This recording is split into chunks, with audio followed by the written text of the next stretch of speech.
اللہ کے رسول کی 11 بیویوں میں اگر ہم نسب کے اعتبار سے، خاندان کے اعتبار سے اللہ کے رسول سے سب سے زیادہ قریب اگر کسی بیوی کو پاتے تو حضرت خدیجہ رضی اللہ تعالیٰ نے۔ ان کے والد اپنے خاندان کے سردار تھے، خویلد ان کا نام تھا، اور بہت بڑے تاجر تھے، بزنس مین تھے۔ اس بڑے خاندان میں، عزت دار گھرانے میں حضرت خدیجہ پیدا ہوئی۔ رسول اکرم سے 15 سال بڑی تھی، 15 سال پہلے پیدا ہوئی اللہ کے رسول کے، لیکن اتنی پاک دامن تھی، اتنا بہترین ان کا اخلاق تھا، کیریکٹر تھا کہ دور جاہلیت میں بھی حضرت خدیجہ کو طاہرہ کہا جاتا تھا۔ طاہرہ کا مطلب سمجھتے ہیں پاک دامن، پاک صاف۔ اس دور میں، جس دور میں پاک دامنی کی مثال بڑی کم ملتی تھی، اس دور میں بھی خدیجہ طاہرہ کے نام سے جانی جاتی تھی۔ اللہ کے رسول سے نکاح کے پہلے حضرت خدیجہ کے 2 نکاح ہو چکے تھے۔ پہلا نکاح ان کا ہوا تھا ہند بن نباش تمیمی سے، انتقال ہو گیا، بیوہ ہو گئی۔ دوسرا نکاح ان کا ہوا عتیق بن عائد مخزومی سے، ان کا بھی انتقال ہو گیا، پھر بیوہ ہو گئی۔ مائکے میں بیٹھ گئی، باپ بہت بڑا بزنس مین تھا، باپ تاجر تھا، باپ کا انتقال ہو گیا۔ جنگ فجار میں ان کے والد کا انتقال ہو گیا۔ حضرت خدیجہ نے اپنے والد کی تجارت کو سنبھالا، بیٹا کوئی نہیں بچا تھا، بھائی لوگ ان کے سب انتقال کر گئے تھے۔ باپ کا کاروبار بیٹی نے سنبھالا اور بہترین طریقے سے سنبھالا۔ اس زمانے میں حضرت خدیجہ کا مال تجارت ودیشوں میں جاتا تھا، ایکسپورٹ کا کام کرتی تھی۔ انہوں نے باقاعدہ اپنے آدمی طے کیے تھے کمیشن پر۔ شریعت میں تجارت کا ایک طریقہ یہ بھی ہے، مال ہمارا ہے، محنت آپ کرے، پرسنٹیج طے کر لیا جائے، اس کو مزاربت کہتے ہیں۔ حضرت خدیجہ نے مزاربت پر، اس سسٹم پر خوب پیسہ کمایا، اور مکے کی یعنی مالدار ترین خاتون میں ان کا شمار ہونے لگا۔ عزت دار بھی ہیں، بڑے خاندان کی بھی ہیں، بیوہ ہیں، بڑے اچھے اچھے رشتے آئے۔ ابو لہب نے رشتہ بھیجا، ابو لہب سردار تھا بنو ہاشم کا، اللہ کے رسول کا چچا ہے ابو لہب۔ اور بھی لوگوں کے رشتے آئے، خدیجہ نے رشتے ٹھکرا دیے، میں شادی نہیں کروں گا۔ اور اسی دوران اللہ کے رسول صلی اللہ علیہ وسلم اب اپنی عمر کی 20 سال گزار چکے ہیں، اب اللہ کے رسول جوانی کی سرحدوں میں پہنچ چکے ہیں۔ اللہ کے رسول کو احساس ہے کہ میرے چچا نے مجھے پالا ہے، پوسا ہے، اب چچا کا احسان اتارنے کا ٹائم آ رہا ہے۔ چچا سے تجارت کرنے کا ہنر سیکھا تھا اللہ کے رسول صلی اللہ علیہ وسلم نے۔ اب ملک شام کے سفر پہ اللہ کے رسول بھی تجارت کے لیے جانے لگے، مکے سے مال لے کر کے جاتے تھے اور وہاں جا کے سیل کرتے تھے۔ ظاہر ہے کہ اللہ کے رسول کا اخلاق نبوت کے اعلان کے پہلے بھی مکے میں مشہور تھا کہ اللہ کے رسول بڑے سچے ہیں، ایماندار ہیں۔ آپ کی تجارت بھی ویسی ہی تھی، ایسا نہیں تھا کہ اللہ کے رسول صلی اللہ علیہ وسلم ہماری اور آپ کی طرح ہیں کہ نماز تو بہت اچھی ہے، تجارت بہت گڑبڑ ہے۔ ہمارے یہاں کیا ہے بھئی، ایک آدمی کے تقوی اور طہارت کو ہم کیسے ناپتے ہیں؟ اس کے سجدے کے نشان سے ناپتے ہیں، مسجد میں اس کی حاضری سے ناپتے ہیں۔ فجر کی نماز میں آتا ہے، 5 ٹائم کا نمازی ہے، پرہیزگار ہے۔ ظاہر ہے پرہیزگاری کا ایک پیمانہ تو یہ ہے، نماز کی پابندی ضروری ہے۔ کوئی اللہ کا بندہ رات میں تہجد پڑھتا ہے، یقیناً یہ اس کے نیک ہونے کی علامت ہے، مگر میرے بھائی یہ تقوی ادھورا ہے، یہ تقوی ناقص ہے اگر اس کا لین دین گڑبڑ ہے۔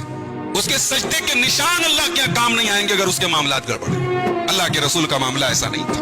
اللہ کے رسول نبوت کے اعلان کے پہلے بھی، جب نماز نہیں تھی، جب روزہ نہیں تھا، جب حج نہیں تھا، اس دور میں بھی اللہ کے رسول صلی اللہ علیہ وسلم اپنے لین دین کی صفائی، اپنی امانت داری، اپنی سچائی سے پورے مکہ میں فیمس ہو چکے تھے، مشہور ہو چکے۔ حضرت خدیجہ کے کانوں تک خبر پہنچی کہ کوئی نوجوان ہے مکے میں، بنو ہاشم گھرانے کا، کاروبار کرتا ہے، بزنس کرتا ہے، معاملات بڑے اچھے ہیں اس کے۔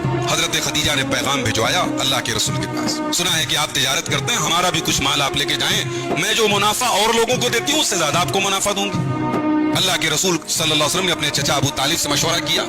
چچا نے کہا ٹھیک ہے، اچھی بات ہے بھئی، وہ عورت نیک ہے، دیندار ہے، اگر وہ آفر کر رہی ہیں تو ٹھیک ہے، ان کا مال لے کر کے جاؤ، بزنس کرو۔ حضرت خدیجہ نے بزنس کے لیے مال دے دیا، ایگریمنٹ کر لیا، اور اپنے غلام میسرہ کو اللہ کے رسول کے ساتھ لگا دیا، اور میسرہ سے چپکے سے کہا کہ واپس آ کر کے مجھے رپورٹ دینا کہ اس انسان کا کیریکٹر ہے کیسا۔ بھئی سنا تو میں نے بہت کچھ ہے، لیکن تم صحیح رپورٹ لاؤ گے کہ کیا ہے۔ بھئی لوگ کہتے ہیں نا، کسی انسان کو جانچنا ہو تو سفر کر لو اس کے ساتھ، کسی انسان کو پرکھنا ہو تو کاروبار کر لو اس کے ساتھ۔ یہاں کاروبار بھی ہو رہا ہے، سفر بھی ہو رہا ہے۔ اللہ کے رسول صلی اللہ علیہ وسلم حضرت خدیجہ کا مال لے کر کے گئے، اور بھئی جب نیت سچی ہو، کہتے ہیں نیت اچھی ہو تو اللہ برکت دیتا ہے۔ حضرت خدیجہ کے مال میں اللہ کے رسول نے پچھلے لوگ جو جا کر کے حضرت خدیجہ کا مال بیچتے تھے اس کے مقابلے میں ڈبل منافع کمایا اللہ کے رسول صلی اللہ علیہ وسلم، اور آ کر کے آنا پائی پوری حضرت خدیجہ کو پیش کر دی۔ یہ مال تھا، یہ حساب ہے۔ حضرت خدیجہ کا غلام جو میسرہ اس سفر میں گیا تھا، اس نے آ کر کے رپورٹ دی کہ یہ تو یعنی